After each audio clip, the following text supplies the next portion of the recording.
প্রথমত আপনারা জানেন যে ৫ই আগস্টের পরে আগের নির্বাচিত বিসিবির প্রায় ১৫ জনকে পালিয়ে যেতে হয়েছে। তো আমরা একটা ভঙ্গুর বিসিবি পেয়েছি এবং এই ভঙ্গুর বিসিবি দিয়েই কোনো রকম জোড়াতালি দিয়ে ১ বছর নির্বাচনের সময় পর্যন্ত আমরা আসলাম।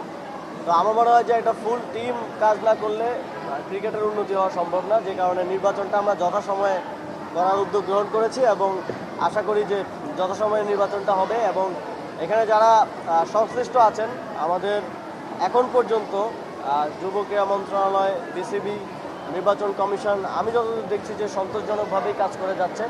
আজকে হয়তো চূড়ান্ত ভোটার তালিকা আসার কথা চলে এসছে হয়তো, হ্যাঁ। তো আমরা সম্পূর্ণ বিতর্ক মুক্ত রেখে একটা নির্বাচন আয়োজন করতে চাই। এখন নির্বাচনে সবসময় এটা থাকে যে এটা আমাদের প্র্যাকটিস, যে যেই হারার কোনো সম্ভাবনা থাকে বা হেরে যাবে মনে করে, এটা কোনো নির্দিষ্ট কাউকে আমি বলছি না, সবাই তাদের নির্বাচন নিয়ে একটা প্রশ্ন তোলার থাকে। তবে আপনারা এবং আমরা দেখবো যে সেটার মেরিট আছে কিনা। ইতিমধ্যে এটা নিয়ে কোর্টও ভার্ডিক্ট দিয়েছে, কোর্টেও গেছে একটা বিষয়। তবে আমাদের দিক থেকে আমরা চেষ্টা করছি যে আইসিসির গাইডলাইন অনুযায়ী এবং বিসিবির যে কনস্টিটিউশন আছে সেটাকে সম্পূর্ণ টু দ্য মার্ক রেখে আমরা নির্বাচনটা আয়োজন করি। আমি একটা মিডিয়াতে দেখলাম যে তামিম ভাই বললেন যে ওনার কাউন্সিলরশিপ থাকবে কিনা, এটা নিয়ে শঙ্কা তৈরি হয়েছে। ওই আজকে তো মনে হয় কাউন্সিলরশিপ চলে আসছে, ওইখানে কি দেখছেন যে কাউকে বাদ দেওয়া হয়েছে এরকম কিছু? এখন এটা হয় কি, একটা নির্বাচন হলে অনেক ধরনের রিউমার্স ছড়ায়, অনেক ধরনের নিউজ টিউজ। ওই যে নিউজ কাউন্সিলরশিপ নিয়ে তামিম ভাই যেটা নিউজ হলে আমি দেখলাম ওইখানে তো তেমন কোনো পয়েন্ট আসলে আমি দেখি নাই। তো এটা যাওয়ার একটা শঙ্কা, বা অনেকের কানে অনেক কিছু দেয় যে আপনাকে বোধহয় বাদ দিয়ে দিবে, তো ওই জায়গা থেকে। বাট আপনি তো কাউন্সিলর লিস্ট দেখছেন এখন, তো আপনি তো কথা বলতে হবে অন পেপার কি আসতেছে, সিদ্ধান্তটা কি আসতেছে তার উপরে। রিউমারের উপরে যদি আপনি বলেন যে আমার চলে যাচ্ছে, এটা হচ্ছে ওইটা হচ্ছে, তাহলে তো সেটা ক্রেডিবল কিছু না। আমি একদম কনস্টিটিউশন থেকে যদি উল্লেখ করি, জেলা ক্রিকেট সংস্থা হইতে ক্রিকেটার এবং সাবেক সংগঠকের অগ্রাধিকার ভিত্তিতে পাঠাতে হবে। এখন জেলা ক্রিকেট সংস্থা হইতে বলতে কি বোঝায় এটা সবাই বুঝে, এবং কনস্টিটিউশনাল লয়াররা আরও ভালোভাবে বোঝে। যদি আপনারা আমাকে চান যে আমি পাপন ভাইয়ের মতো বোর্ড বা ক্রিয়া মন্ত্রণালয় চালাই, তাহলে হয়তো আমি বলতে পারতাম যে ঠিক আছে, বিএনপির সভাপতি আসুক, কোনো জেলা থেকে এনসিপির সভাপতি আসুক, কোনো জেলা থেকে জামাতের আমির আসুক। কিন্তু আমি তো ওইভাবে অ্যালাউ করতে পারবো না। কনস্টিটিউশনে যেভাবে আছে আমরা সেভাবে রান করার কথা প্রথম দিক থেকেই বলে আসতেছি। এবং আমরা ক্রীড়া সংশ্লিষ্টদেরকে, আপনারা দেখেছেন যে আমরা ক্রীড়া কমিটি যে দিয়েছি, ক্যাটাগরিক্যালি আমরা বলে দিচ্ছি। আমরা বলি না যে মানুষ একে রাখো, আমরা বলছি ক্যাটাগরিক্যালি আপনি কোচ ক্যাটাগরি থেকে একে রাখেন।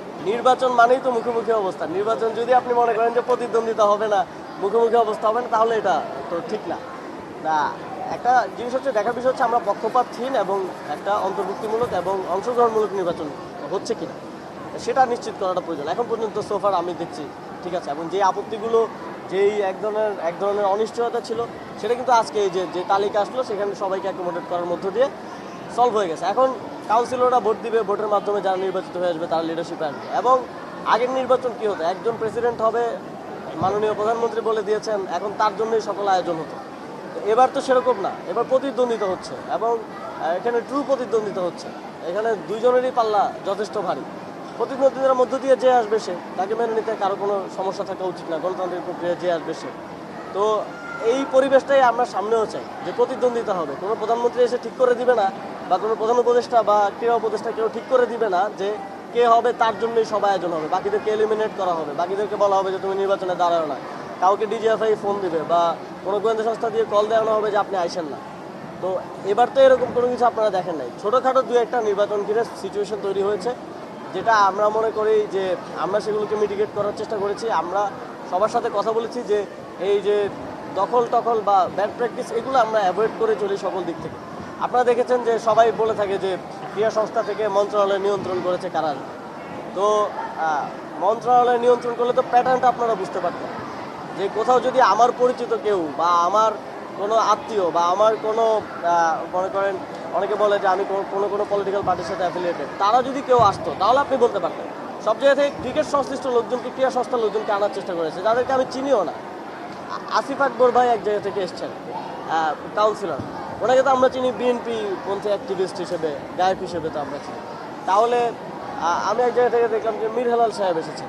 তো এটা যদি কন্ট্রোলড হতো তাহলে তো তারা আসতে পারতেন না। তো এই অভিযোগগুলো আমার মনে হয় যে শুধু দেওয়ার জন্য অভিযোগ দেয়া, এবং আগে থেকে একটু বলে রাখা যে এরকম কিছু একটা বোধহয় হচ্ছে। কিন্তু আজকে কাউন্সিলর লিস্ট প্রকাশের মধ্য দিয়ে আমি পুরোটা দেখতে পারি না, আমি দেখব নিজেও।